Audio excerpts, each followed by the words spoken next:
Hi, everyone. I'm Amara, and welcome to Amara's Warm Tales. I'm beyond excited to have you here in this cozy corner of stories. Today, I'm thrilled to share a brand new story I've written just for you. I'd love to hear your thoughts in the comments. Let's spark a conversation. I read and reply to every single one, so come join me.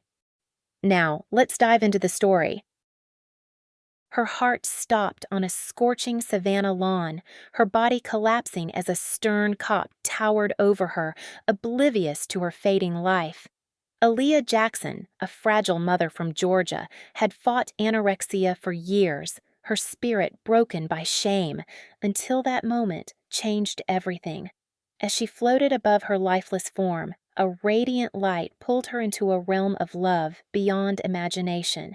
She met the Creator who showed her a life review, a fiery vision of earth, and gifts of clarity and courage. A passing pastor's prayer and a guilty cop's belated call for help brought her back, but not unchanged. For 12 minutes, she died. And what she saw will redefine your understanding of life and death. What secrets did the divine reveal? How did this near-death experience reshape her family? And even the cop who nearly missed her suffering. Stay with Aaliyah's journey, a tale of redemption, love, and a second chance that could inspire you to see your own life differently. Are you ready to uncover the truth beyond the grave? She was born Aaliyah Jackson in the heart of Savannah, Georgia, a city where the humid air clung to the skin and the scent of magnolias drifted through the streets. Her childhood unfolded in a tight-knit African-American community where Sundays meant church services filled with gospel hymns and family gatherings at her grandmother's house on the edge of town. The old wooden porch creaked underfoot as Aaliyah and her siblings played, their laughter mingling with the hum of cicadas in the live oaks draped with Spanish moss. Aaliyah was the youngest of three, a quiet girl with a curious mind and a love for storytelling. Her mother, a nurse, often came home late, her scrubs wrinkled from long shifts, while her father drove a delivery truck, his hands calloused from years of labor.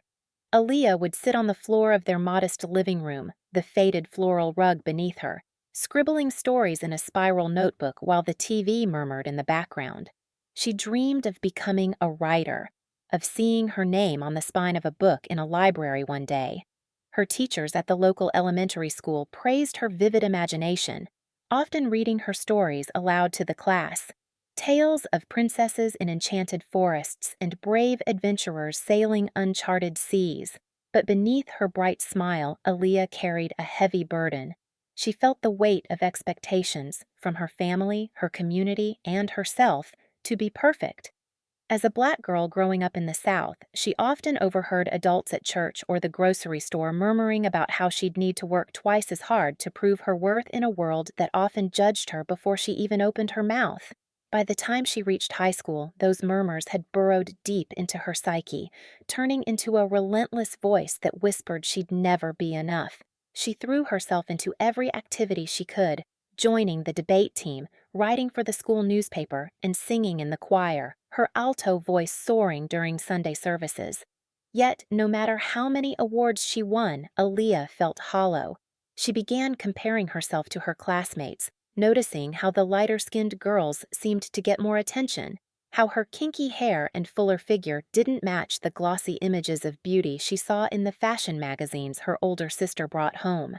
At 15, she started skipping meals, convinced that if she could just be thinner, she'd finally feel worthy of love and acceptance. She'd sit at the dinner table, the aroma of her mother's fried chicken and collard greens filling the air, and push the food around her plate, claiming she wasn't hungry while her stomach growled in protest.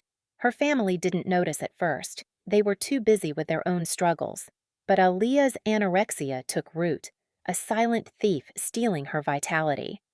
By the time she graduated high school, her once vibrant energy had faded, her cheeks hollow, her eyes dull.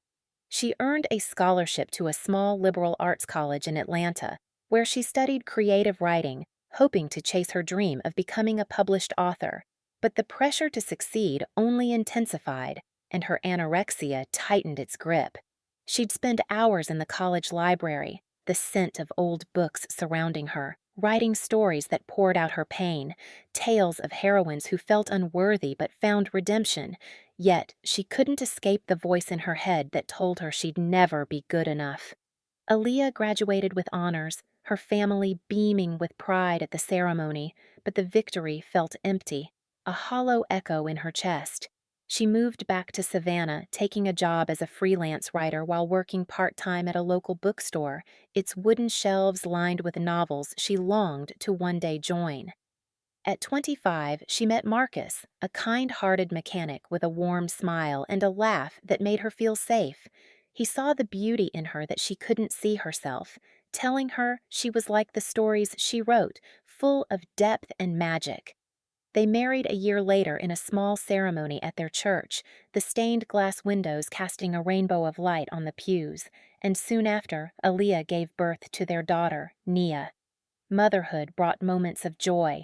Naya's first giggle, the way her tiny hand wrapped around Aaliyah's finger. But the darkness lingered. Aaliyah's eating disorder persisted, a secret she buried deep, even from Marcus. She wanted to be a perfect mother, a perfect wife, but the shame of her struggle consumed her. She'd look at Nia's bright eyes, so full of wonder, and feel a pang of guilt. How could she teach her daughter to love herself when she couldn't do the same? The years passed, and Aaliyah's health began to crumble under the strain of her disorder. She was 32 when the physical toll became undeniable. Her body, starved of nutrients for nearly 2 decades, started to fail her.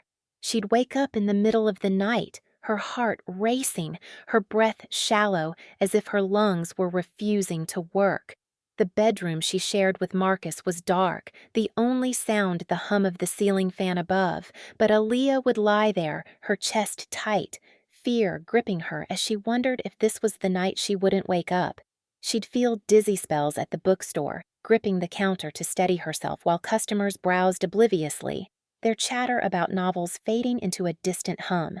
Marcus noticed the changes. Her sunken eyes, her frail frame, the way her clothes hung loosely on her body. But Aaliyah brushed off his concerns, her voice trembling as she insisted she was fine. She was too ashamed to admit the truth, too afraid of being seen as weak, a failure in the eyes of the man who loved her. Her writing, once her sanctuary, became a chore. The stories she used to love crafting now felt like a reminder of her failure to live up to her own dreams. One humid summer afternoon, Aaliyah was in her front yard, trying to distract herself by pulling weeds from the patchy grass near the mailbox. The sun beat down relentlessly, the air thick with moisture, and sweat beaded on her forehead as she knelt in the dirt, her hands trembling from weakness. She felt a wave of dizziness, her vision blurring, but she pushed through, determined to finish the task. A police car pulled up, its tires crunching on the gravel, and Officer Daniel Hayes stepped out, his uniform crisp despite the heat. He was a middle-aged white man with a stern expression, his eyes narrowing as he approached Aaliyah.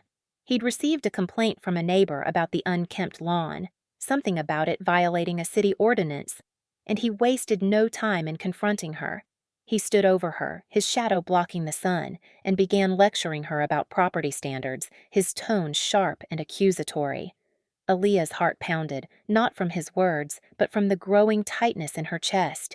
She tried to explain, her voice weak, that she'd been unwell, that she was doing her best, but Officer Hayes didn't listen. He saw her as just another resident who didn't care about the rules, his frustration mounting as he scribbled a citation, oblivious to the way her hands shook, the way her breaths came in shallow gasps. Aaliyah felt a surge of shame, the familiar voice in her head screaming that she was a failure, that she couldn't even keep her yard in order. Her vision darkened at the edges, and she tried to stand, to plead her case, but her legs buckled. She collapsed onto the grass, her head hitting the ground with a soft thud, the world fading to black.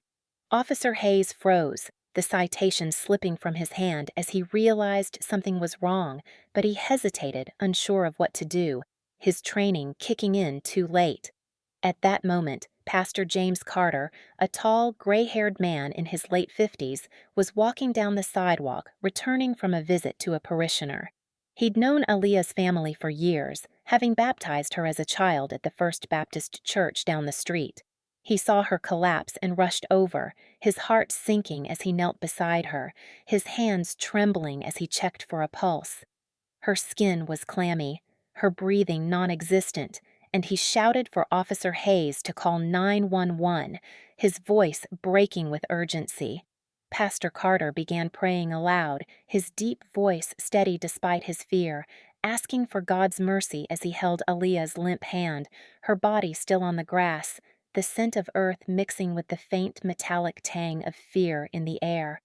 Officer Hayes fumbled with his radio, his earlier irritation replaced by a cold dread as he realized he'd missed the signs of her distress, his mind racing with guilt as the dispatcher's voice crackled through.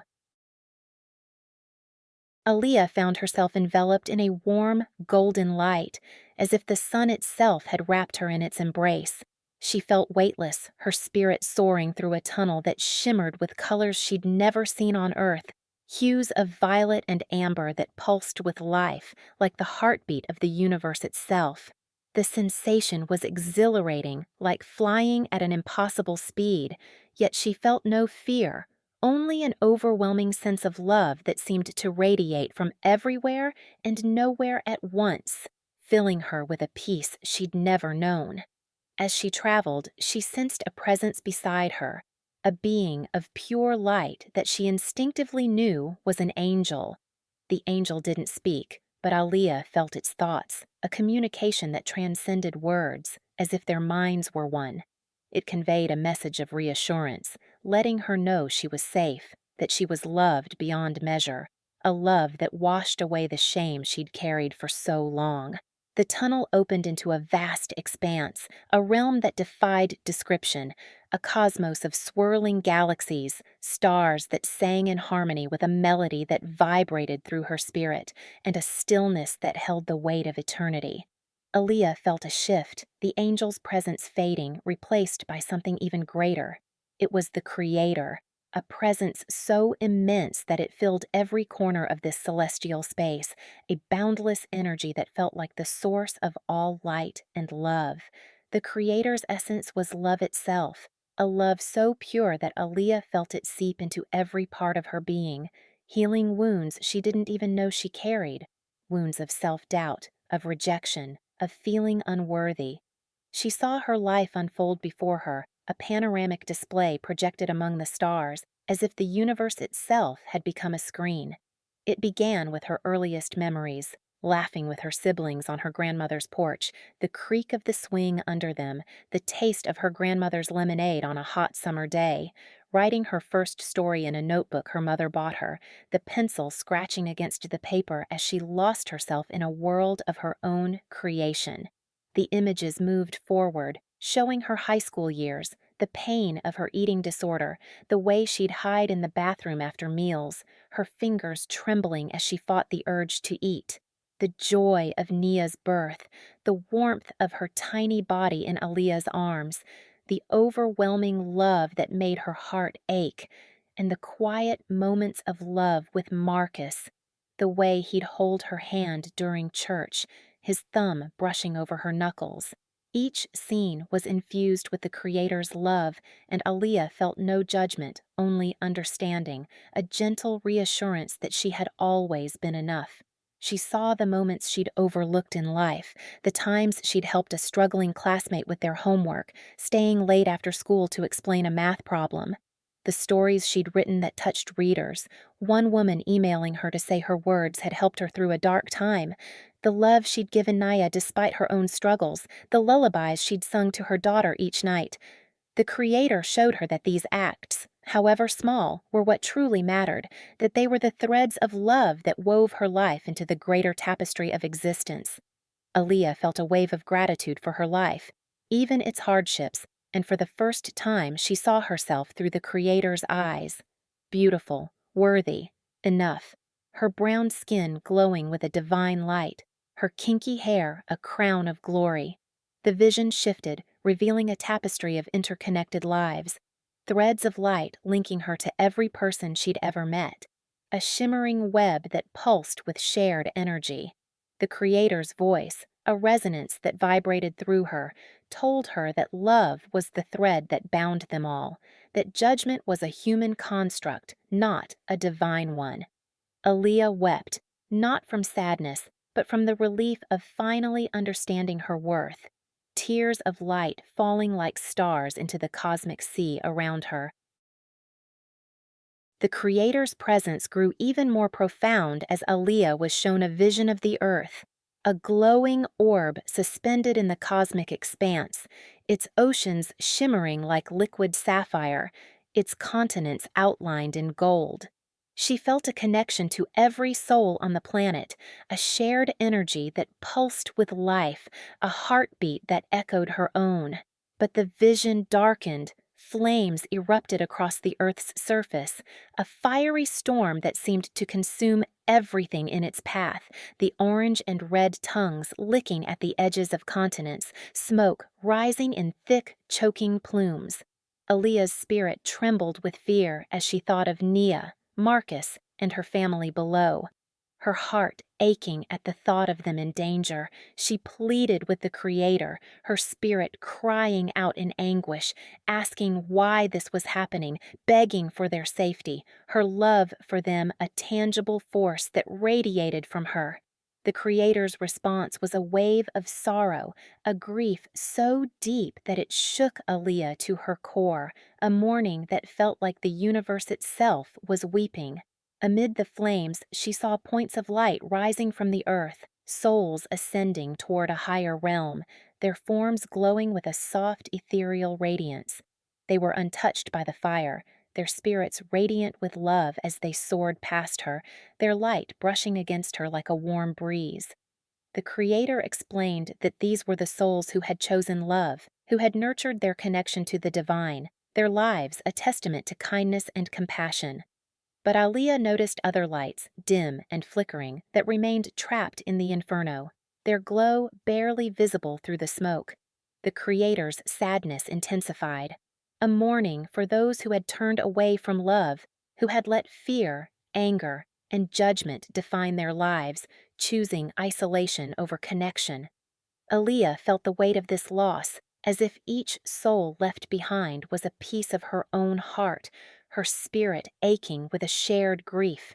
She wanted to reach out, to pull them up, to save them from the flames, but the Creator gently showed her that free will was a sacred gift, one that even the divine would not violate.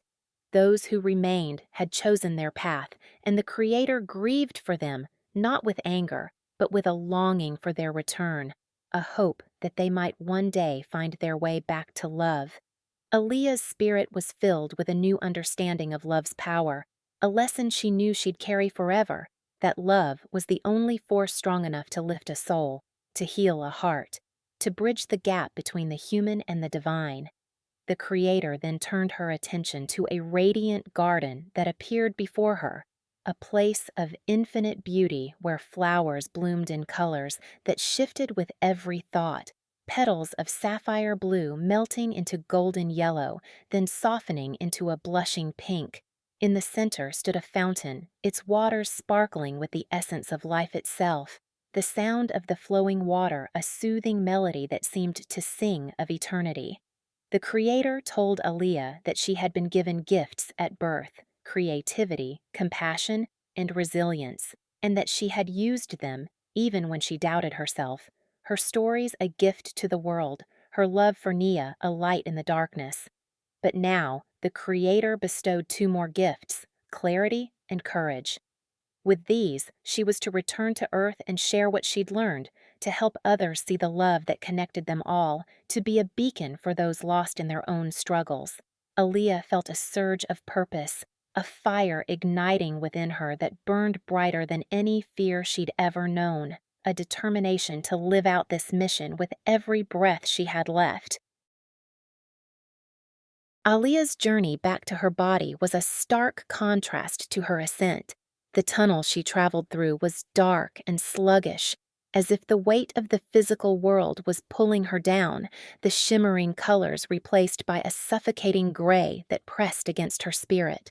She heard voices, human voices, filled with anger, despair, and hatred, a cacophony that made her spirit recoil, the words sharp like shards of glass cutting through the air. She felt hands grasping at her, shadowy forms that drained her light with every touch, their fingers cold and desperate, clinging to her as if she were their only hope. They were lost souls, trapped in a limbo of their own making, desperate for the love they'd rejected in life, their anguish a heavy weight that threatened to pull her down with them. Aaliyah's fear returned, a primal instinct to flee, her spirit trembling as she felt her light dimming, the warmth of the Creator's love slipping away. The hands held tight, their cold fingers sapping her strength, their whispers of despair echoing in her mind, voices that begged her to stay, to join them in their darkness. She cried out to the Creator, her plea a desperate whisper in the darkness, affirming her love and longing for the divine, her spirit reaching for the light she'd felt in the Creator's presence. The moment she did, the hands released her, unable to hold on to the light of her renewed connection, their grip loosening as if burned by the purity of her love. She rose higher, the voices fading into a distant murmur, the darkness giving way to a faint glow until she found herself hovering above the emergency room. Below, she saw her body on a gurney, tubes and wires connected to machines that beeped erratically, the sterile scent of antiseptic mixing with the metallic tang of blood. Marcus stood nearby, his face etched with worry, tears streaming down his cheeks as he held her hand, his fingers trembling as he whispered prayers under his breath. Pastor Carter was there too, his hands clasped in prayer, his eyes closed as he murmured words of faith, his presence a steady anchor in the chaos. Officer Hayes stood in the corner, his face pale, his hands fidgeting with his badge as guilt gnawed at him, the memory of Aaliyah's collapse replaying in his mind. Aaliyah felt a pang of sorrow. She didn't want to return to the pain of that body, to the struggles of her earthly life, the shame and fear that had defined so much of her existence. But the Creator's purpose echoed within her, a reminder of the mission she'd been given, a call to share the love she'd found. With a reluctant acceptance, she descended, her spirit merging with her physical form in a jolt that felt like a lightning strike, her body jerking as life flooded back into her. She gasped, her eyes fluttering open, the harsh lights of the hospital blinding her, the beeping of the machines a jarring contrast to the cosmic symphony she'd heard. Her throat was raw, her body weak, but she was alive, her chest rising and falling with each labored breath. The doctors rushed to her side, their voices a blur as they checked her vitals, their hands moving with practiced efficiency. Marcus sobbed with relief, squeezing her hand as if he'd never let go, his heart swelling with gratitude that she'd come back to him. Aaliyah tried to speak, to tell him what she'd seen, the light, the Creator, the garden, but her voice wouldn't come, her throat too dry, her body too weak. The medical team insisted she rest, their skeptical glances making it clear they didn't believe her story, their voices low as they discussed her condition. They diagnosed her with severe malnutrition and a cardiac event, attributing her experience to a hallucination caused by oxygen deprivation, their clinical explanations a stark contrast to the divine truth she'd witnessed. Aaliyah was transferred to a rehabilitation facility in Atlanta, where she spent weeks recovering. The sterile white walls of the facility, a far cry from the cosmic expanse she'd seen. The staff there were kind but dismissive, prescribing medications to stabilize her, convinced her visions were a sign of mental instability, their pitying looks making her feel small. Aaliyah learned to keep her experience to herself, nodding along to their explanations while holding the truth in her heart, her mind replaying the Creator's words over and over. When she finally returned home, Marcus sat with her on their worn couch, the same one they'd bought when they first married, its faded cushions a testament to their shared life. His eyes searched hers for the woman he'd feared he'd lost, his hands gently holding hers as he waited for her to speak. It was then that she told him everything: the light, the creator, the lessons of love, her voice steady despite the tears that fell. He listened, his skepticism melting into belief as he saw the change in her, the strength that now radiated from her, a quiet fire that hadn't been there before. Aaliyah's life after her near-death experience was a testament to the gifts she'd been given: clarity, courage, creativity, compassion, and resilience. She returned to Savannah a different woman, her spirit alight with a newfound purpose, her eyes bright with a determination Marcus had never seen. She began eating again, nourishing her body with the care it deserved, no longer seeing it as an enemy to be controlled, but as a vessel for the divine love she'd experienced. She'd sit at the kitchen table with Nia, the two of them sharing plates of cornbread and black-eyed peas, Aaliyah savoring each bite as if it were a gift, her laughter filling the room as Nia told stories about her day at school. Her relationship with Marcus deepened, their bond strengthened by the honesty she now brought to their marriage, the walls she'd built around her heart crumbling as she shared her fears and dreams with him. Marcus, for his part, was profoundly changed by Aaliyah's experience. He'd spent years watching her struggle, feeling helpless as she withdrew into herself, her eating disorder a silent barrier between them. When she collapsed that day, he'd been at the garage, working on a car, unaware of the crisis unfolding at home. The call from the hospital had shattered him, the fear of losing her a weight that pressed against his chest, making it hard to breathe. He'd blamed himself, wondering if he'd failed her by not noticing how bad things had become, by not pushing harder for her to get help.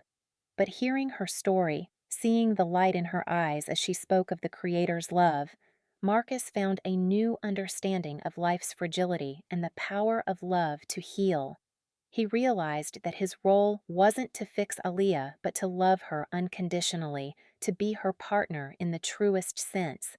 He started attending church with her more regularly, the two of them sitting in the pews with Nia between them, Pastor Carter's sermons about grace and forgiveness resonating deeply. Marcus began to let go of his own insecurities, the pressure he'd felt to be the perfect provider, and instead focused on being present for his family, on cherishing the moments they shared. The Jackson family transformed in the wake of Aaliyah's experience. Their home, once filled with quiet tension, became a place of warmth and connection. Aaliyah started writing again, her fingers flying across the keyboard as she poured her journey into words, her stories now infused with the lessons she'd learned, tales of love, connection, and the beauty of imperfection. She launched a blog sharing her story of healing and self-acceptance, her words resonating with readers across the country, many of whom reached out to say her vulnerability had given them the courage to seek help for their own struggles. Aaliyah became an advocate for eating disorder awareness, speaking at local community centers and schools, her voice steady as she told young girls they were enough just as they were, her presence a beacon of hope. She taught Nia to love herself, to see the beauty in her own brown skin and curly hair, ensuring her daughter would never carry the same shame Aaliyah had. Their evenings spent braiding each other's hair as they talked about dreams and fears. Aaliyah also volunteered at a hospice, sitting with those nearing the end of their lives, offering them comfort and peace, the scent of antiseptic and the soft beeping of machines a reminder of her own journey. She'd hold their hands, sharing stories of the love that awaited them, easing their fears with the certainty she'd gained, her presence a soothing balm to their weary souls. Her near-death experience had stripped away her fear of death, replacing it with a deep appreciation for life's fleeting beauty, a gratitude that colored every moment she spent with her family. Aaliyah's lessons were profound. She understood that her worth was never tied to her appearance or achievements, but to the love she gave and received. That judgment was a human flaw, not a divine truth, and that every small act of kindness mattered more than she'd ever realized. She saw her life as a tapestry of love, woven with threads of connection to everyone she'd touched, a realization that freed her from the shame that had once defined her. Marcus learned that love meant showing up, even when it was hard, that life was too precious to waste on fear or pride, and that faith could be a source of strength in the darkest moments. Their family became a living testament to these truths, their home a sanctuary where love was the foundation, where Nia grew up knowing she was enough, her laughter a constant reminder of the second chance they'd been given. Aaliyah's story didn't end with her family. It rippled outward, touching even those who'd been part of her darkest moment. Officer Hayes, the cop who'd confronted her that day, was haunted by the incident. He'd stood in the hospital waiting room, his uniform feeling too tight, his badge a heavy weight on his chest as he watched Marcus pace, the man's grief a mirror to his own guilt. He'd replayed the moment in his mind, how he'd ignored Aaliyah's trembling hands, her shallow breaths, focusing instead on a meaningless citation, his frustration blinding him to her suffering. When Aaliyah recovered, he heard through the community about her transformation, about the blog she'd started, the talks she gave. He read her story one night, sitting at his kitchen table, the glow of his laptop illuminating his tired face, and her words hit him like a punch to the gut. He saw himself in her description of judgment, in the way he'd let his own biases and impatience shape his actions that day. He'd always prided himself on being a good cop, but Aaliyah's story forced him to confront the ways he'd failed, not just her, but others he'd judged too quickly. He reached out to her, sending a hesitant email through her blog, apologizing for his actions and thanking her for sharing her story. Aaliyah responded with grace, inviting him to one of her talks at a community center, the room filled with young girls and their parents, the air buzzing with hope. Officer Hayes sat in the back, his uniform replaced by a plain shirt, his eyes glistening as he listened to Aaliyah speak about love and forgiveness. Her words planted a seed in him, and over time, he changed. He started approaching his job with more empathy, taking time to listen to the people he encountered, especially those in marginalized communities like Aaliyah's. He volunteered at the same community center, helping organize events for at-risk youth, his presence a quiet amends for the past. Aaliyah's story had shown him that love could transform even the hardest hearts, and he became a living example of that truth. His life, forever altered by the woman he'd once overlooked on a sun-scorched lawn in Savannah.